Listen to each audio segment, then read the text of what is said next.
চলো বন্ধুরা, আজ তোমাদের সঙ্গে শেয়ার করব আম দিয়ে মাছ।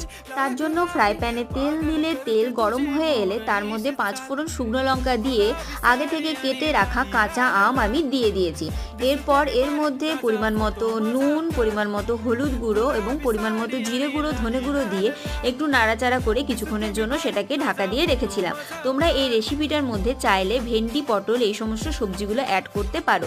তো কিছুক্ষণ ঢাকা দিয়ে রাখার পর আগে থেকে সেদ্ধ করে রাখা আলু আমি এর মধ্যে দিয়ে দিয়েছি।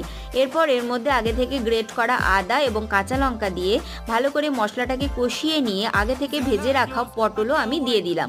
এরপর পরিমাণ মতো জলও দিয়ে দিয়েছি। জল একটু ফুটে এলে আগে থেকে ভেজে রাখা মাছগুলোকে তার মধ্যে দিয়ে দিলাম। এরপর একটু ভালো করে নাড়াচাড়া করে নিলাম। এরপর ভালোভাবে ফুটে এলেই রেডি হয়ে যাবে আম দিয়ে মাছ। আমার তো ভীষণ ভালো লেগেছিল খেতে। তোমরা সবাই একবার ট্রাই করো। আজ তবে আসি।